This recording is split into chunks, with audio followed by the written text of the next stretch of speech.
Welcome to the first match week edition of the USL League One in 10. My name is Jason Longshore, recapping week one around the league and the first match of week two. This will be out every Thursday afternoon to get you ready for the upcoming weekend around the league. Let's start with item number one. It was the opener. 3,519 fans packed into Statesboro's Irk Russell Park last Friday night for the first match in USL League One history. Greenville triumph for the visitors, and they gave their hosts a very tough battle, but it was the 72nd minute goal from Alex Morel that gave South Georgia Tormenta a 1-0 win in the league opener. Marco Micheletto's run created that opportunity. Morel makes the history. Tormenta goalkeeper Pablo Jara made a big save late on Paul Klaus to preserve the clean sheet. Tormenta wins the first match in USL League One history.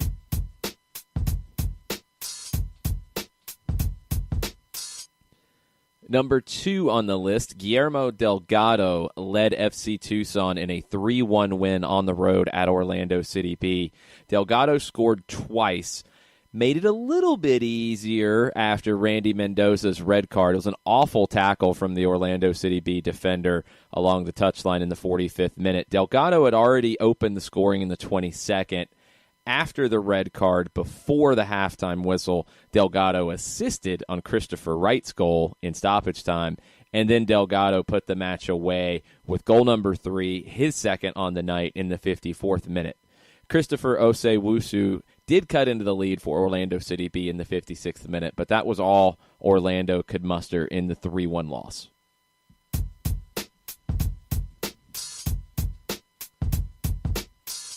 Number 3 on the list, 5,936 fans turned out to City Stadium in Richmond, Virginia, and they were treated to a pretty wild USL League One opener that saw Lansing Ignite win 3-2 over the host Kickers.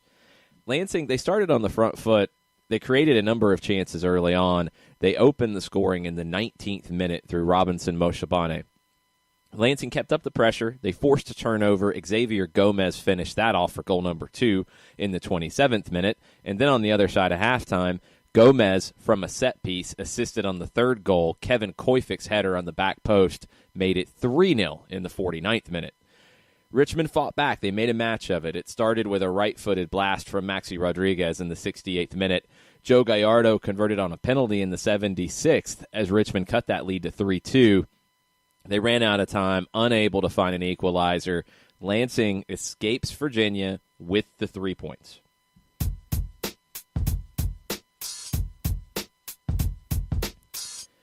Number 4, it was another wild one at Toyota Stadium in Frisco, Texas. North Texas SC had to hold off a furious comeback attempt from the Chattanooga Red Wolves. North Texas took the win 3-2.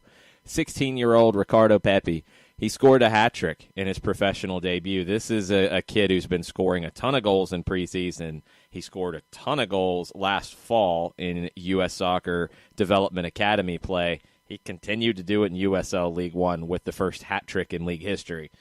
The Red Wolves did pull one back after a defensive mistake in the 84th minute. Stephen Beattie scored from about 25 yards out. It was your USL League One goal of the week. That cut the lead to 3-1. Stoppage time, Richard Dixon's diving header on the back post cut the lead to 3-2. But there was only a few seconds left. It was one of the final touches of the match, and it was too little, too late for Chattanooga as North Texas holds on to take a 3-2 win.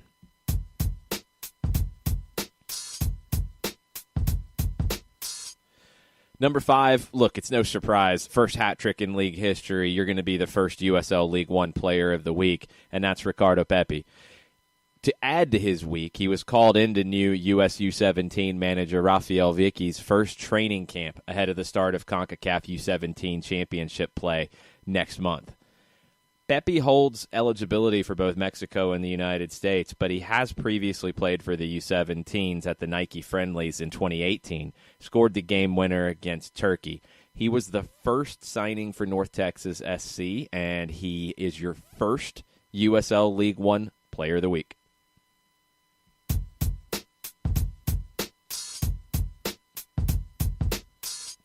Week 2 started last night in Statesboro, Georgia, as South Georgia Tormenta completed a come-from-behind 3-1 win over FC Tucson at Irk Russell Park. First half was pretty back and forth. Both teams had some chances. Tucson opened the scoring, though, early in the second half. Devin Vega with a free kick from about 25 yards out completely fooled Tormenta goalkeeper Pablo Jara. However, the response from South Georgia was immediate. Connor Antley's cross to Lucas Coutinho led to the equalizer 2 minutes after Vega's goal. About a minute after that, Tormenta took the lead. It's Antley again with a 50-yard through ball to Alex Morel. He rounded goalkeeper Philip Ejimadu to score his second goal of the season. Antley wasn't done there. He assisted on a third goal of the night in the 74th minute, setting up Marco Micheletto's curling beauty that finished off the night in Statesboro. Couple different potential goal of the week nominees from this one. South Georgia Tormenta 2-0-0 on the early season after the 3-1 win.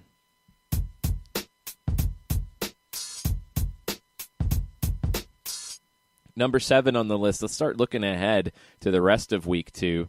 Friday night in Central Florida, Toronto FC2 makes their USL League One debut. They're going to play their first 6 matches on the road before their May 24th home opener at the BMO training ground in Downsview Park. One player in this young squad to keep an eye on is 19-year-old Jacob Schaffelberg. He gained valuable experience with the first team in the CONCACAF Champions League in February. This group, it's going to be a mix of teenagers, first-team players on loan, some MLS Super Draft picks. That's going to be your squad for Toronto that takes the field in Orlando on Friday night. OCB, similar type of squad. You're going to have a very young group, some first-team guys mixed in, some draft picks who are trying to find their way. And OCB is looking to bounce back after that opening 3-1 loss to Tucson last weekend.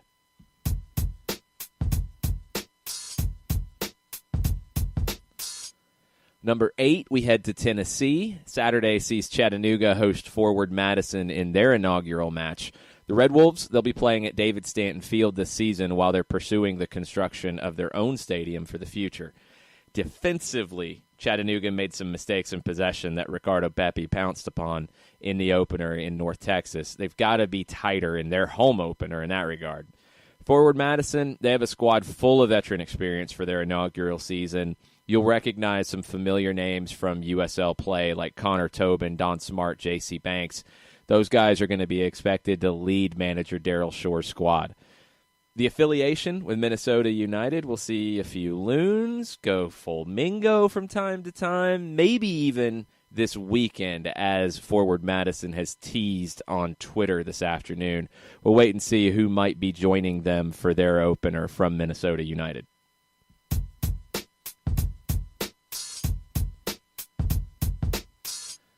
Number 9 on the list, the Greenville Triumph. They host their home opener Saturday night at Legacy Early College against Lansing. John Harkes' squad struggled to break down Tormenta in last Friday's opener. They only put 2 shots on goal in the contest. They're facing a team that was kind of the opposite. Lansing raced out to a 3-0 lead in Richmond, only to concede a couple goals late in the second half, and things tightened up at a 3-2 finish. We'll see if the home squad, Greenville, can put things together in the attacking end, and we'll see if Lansing can tighten things up a little bit defensively in this one.